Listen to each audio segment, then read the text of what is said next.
No more alarm clock slavery. Man, I searched for this on the internet and this article came up, and I could totally relate to it. It's an awesome article. It says what it's like to live free of alarm clock slavery. Now, I've got about 4 more years to retire, so I've been reading about retirement and what it's like, and it sounds like such a dream. I'm excited about it. I've been working probably since I was about 12. I started working. I've been working ever since.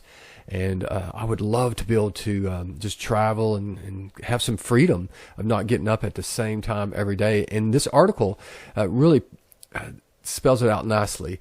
So I'm going to read a little bit of this to you if you'd like to hear it. And I would love to hear your comments. Or, are you about to retire? Are you already retired? Do you like not having to be a slave to the alarm clock? Just get up naturally whenever you want. And talk about getting up naturally. Back in the old days when they have these tribes, they would go on these great hunts. So they would hunt, and then they would kick back for a while, relax, and wake up and do whatever they wanted to. And then they would go on hunts. And so they kind of would do it in cycles. And, even if you look at the animal kingdom, that's what they do. They kind of get up and go hunt something, and then they won't hunt or do anything for a while. So it's fascinating to see how that we get up now, every day at a certain time.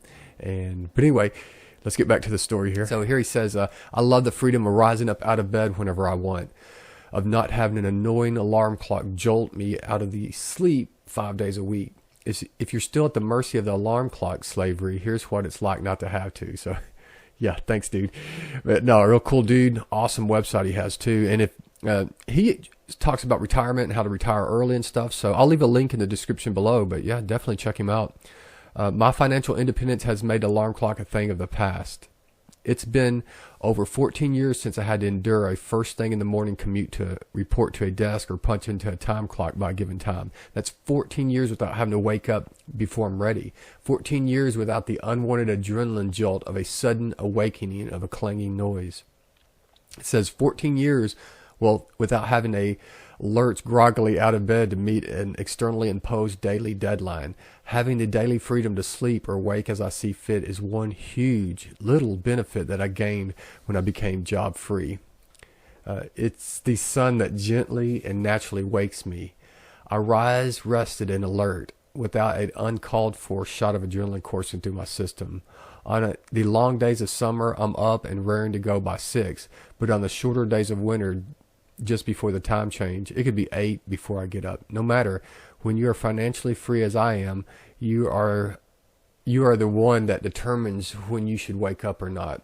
Freedom from the alarm clock slavery also means not paying a penalty for late night.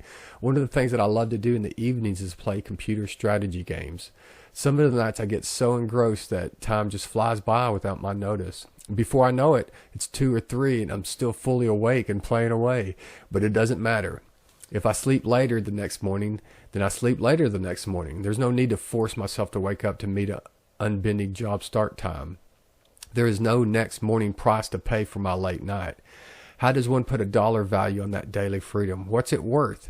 What would you trade to bring closer the day that you could enjoy this incredible daily boost of your day and your quality of life? I came up with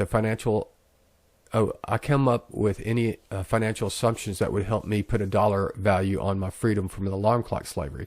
So this is for giving it a value. It's priceless, and it's automatically included at no extra cost with a job-free independence. Now, this website, what it talks about, and I wish I would have known this earlier live, but you got to start somewhere. It talks about saving money and how to be frugal and how to invest your money so you can actually retire early. And that's what he did. He retired early. So I'm retiring at probably 52, 53.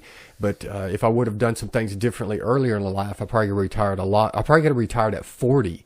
And so would have had a lot more time to enjoy life on your own terms. But anyway, I would love to hear your comments on what you think about retiring early and not being a slave to the alarm clock. All right, thanks for watching. Have a great day. Thanks for listening. We hope you enjoyed the show.